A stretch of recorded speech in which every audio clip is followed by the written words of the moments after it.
Everyone, আমার দেবযানী ব্লগে তোমাদের অনেক অনেক স্বাগত। তো সকালবেলায় পুজোকে স্কুলে দিয়ে বাজারে গিয়েছিলাম, বাজার থেকে একটু মাছ নিয়ে এসেছি। তো এই মাছই ধুয়ে নিচ্ছি। সকাল সকাল অনেক কাজ থাকে। ফার্স্ট কাজ হচ্ছে সেটা তোজোকে রেডি করিয়ে আমার স্কুলে দিয়ে আসা। আর ওর পেছনে সকালবেলায় অনেকটা টাইম যায়, টিফিন করা থেকে শুরু করে ওকে রেডি করা, স্নান করানো সমস্তটাই। তো সমস্তটা করে একটু টাইম পাই, ওকে স্কুলে দিয়ে আসি। আর তারপরে এসে একটু আমি রেস্ট নিয়ে নিই, ওই 5 থেকে 10 মিনিট রেস্ট নিয়ে তারপরে বাজার ঘাট যা করা থাকে সেইগুলোই করি। তো আজকে সকালে বাজারে গিয়েছিলাম আমরা দুজনে, তোজোকে স্কুলে দেওয়ার পরে, আর নিয়ে এসেছি রুই মাছ। তো সেই রুই মাছ যে কটা রান্না করব সে কটা রেখে দিয়ে আর সমস্তটাই ফ্রিজে রেখে দেবো। তো সেটাই করছি, ধুয়ে নিচ্ছি খুব ভালো করে। আর আমি যখন মাছটা ধুই না তখন কিন্তু আমি লবণ দিয়ে ভালো করে ধুই, তোমরা মনে হয় অনেকেই এটা করো। আর সাথে একটু ডিমও এনেছিলাম, মাছের ডিম। এখন তো এই বর্ষাকালে মাছের ডিমটা বেশ ভালোই পাওয়া যায়। তো ওই মাছের ডিম নিয়ে এসেছি মাছের বড়া করার জন্য। তো ফ্রিজে আমি রেখে দিলাম। আর এই যে ফ্রিজটা দেখতে পাচ্ছ, এই ফ্রিজটা কিন্তু আমার শাশুড়ি মায়ের বিয়ের ফ্রিজ, প্রায় 35-36 বছর হয়ে গেছে। তো যাই হোক, এই ফ্রিজটাই এখন আমি রেখে দিয়েছি, আর এটা একটু কভার করে দিয়েছি। কেমন লাগছে দেখতে, মাঝে মাঝে জলটা উঠে গেছে। নিচে আমার যে নিরামিষের ফ্রিজ আছে সেটা কিন্তু নতুন, আর এই ফ্রিজটা পুরনো। কিছুদিন পরে ভাবছি একটা ফ্রিজ নিয়ে নেবো নতুন। যাই হোক, এখন আজকে ভাবলাম ঝিঙে আছে একদম কচি কচি তাজা ঝিঙে, তো ঝিঙে দিয়ে মাছের ঝোল করব। তো সেটাই করছিলাম। আর গাঁটি কচু এনেছিল আগের দিন, ভাবছি গাঁটি কচু দিয়ে আর বেগুন দিয়ে একটু ঝাল করব সর্ষে বাটা দিয়ে। আমার বেশ ভালো লাগে গাঁটি কচু। আর গাঁটি কচুটা ঝিরিঝিরি করে আলু ভাজার মতো খেতেও আমার ভালো লাগে। তো সেটাই বেশিরভাগ খাই একটু রসুন ফোড়ন দিয়ে, বাট আজকে মনে হলো যে একটু ঝাল করি, তাই ঝাল করে নিচ্ছি। আর হ্যাঁ, সাথে যে ডিম এনেছিলাম বললাম, মাছের ডিম, সেই মাছের ডিমটা আলু দিয়ে ভাজবো। তো সেই জন্য একটু আলুটা কেটে নিচ্ছি। তো কাটাকুটিগুলো আমি কিন্তু এই হাতেই ছুরি দিয়েই করে থাকি। তো ছুরি দিয়ে করে নিয়ে এখন কাটাকুটি সমস্তটাই গুছিয়ে নিয়ে তারপরে রান্নার প্রিপারেশান করব, মানে গ্যাসটা তারপরেই ধরাবো। তোমরা হয়তো আমার আগের ব্লগ যারা দেখেছো তারা অনেকেই জানো যে আমার শাশুড়ি মা শ্বশুরমশাই নিরামিষ খান। তো আমি এই ওপরেই মানে আমাদের দোতলায় আমার আমিষের রান্নাঘর। তো সেই রান্নাঘরেই আমি দুপুরবেলায় রান্না করি, মানে এই 10টা-11টার দিকে। এত গরম কি বলবো, প্রচণ্ড গরম। মানে এই যে নাইটিটা পরে আমি রান্না করছি, ভাবি মাঝে মাঝে একটু সুন্দর করে মানে ড্রেস আপ করে তারপরে ভিডিও করব।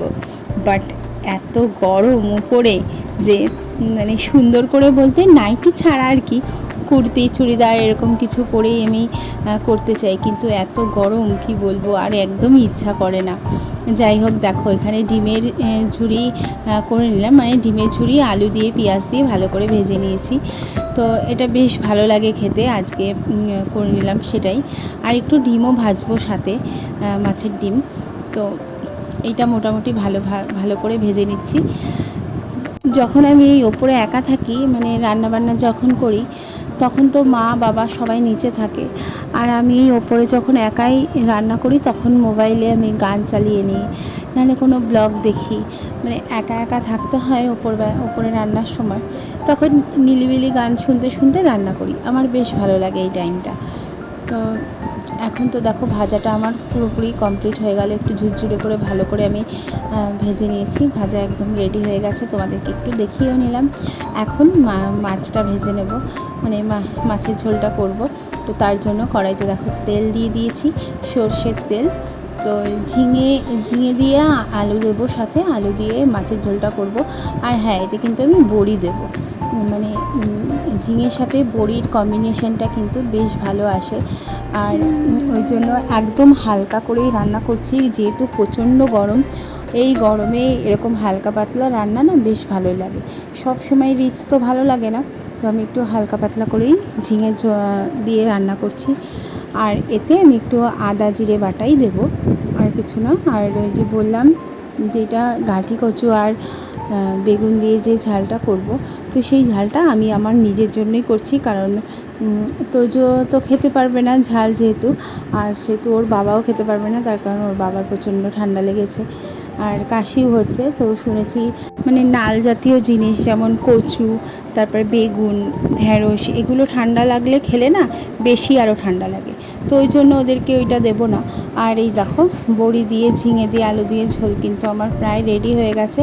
আমি একটু কাঁচা লঙ্কা বাটা দিয়েই করেছি, বেশ পাতলা করে, দেখতেই পাচ্ছ। এই যে আমি সব গাঁটি কচুটাও ভেজে তুলে রেখেছি। এইবার যে সর্ষে বাটা দিয়ে আর একটু পেঁয়াজও দেবো এতে, দিয়ে আমি যে গাঁটি কচুটাও করে নেব। আর এটা কিন্তু গাঁটি কচুটা বেশ টেস্টি হয়েছিল জানো তো। আমার বেশ ভালো লাগে, আমার একটু শুকনো শুকনো জিনিস খুব ভালো লাগে খেতে। তোমাদের কার কেমন ভালো লাগে বলো তো, আমাকে জানিও হ্যাঁ। আর এই যে আমার কিচেনটা দেখছো, এটা কিন্তু খুব বেশি দিন না, মানে খুব মানে নতুন করেই করা হয়েছে। আর কেমন হয়েছে আমি একটু আইডিয়া দিও তো কীভাবে কিচেনটা সাজাবো। চলো এখন দেখিয়ে দিই। এই যে রান্না করেছি গাঁটি দিয়ে, বেগুন দিয়ে, সর্ষে বাটা দিয়ে ঝাল।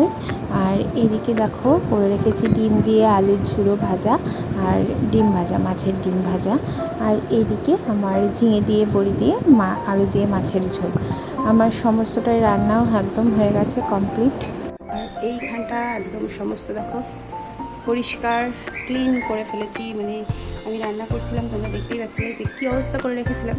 তো যাই হোক, এখন সব কিছুই ঠিক হয়ে গেছে, গোছানো হয়ে গেছে। এখন যাবো আমি স্নান করতে। তো স্নানটা সেরে এসে তারপরে ভাতটা খেয়ে নেবো, তারপরে যাবো বিকালে তোজোকে আনতে। বিকাল বলতে ওই 3:55 ছুটি হয়, তো তখন যাবো তোজোকে আনতে।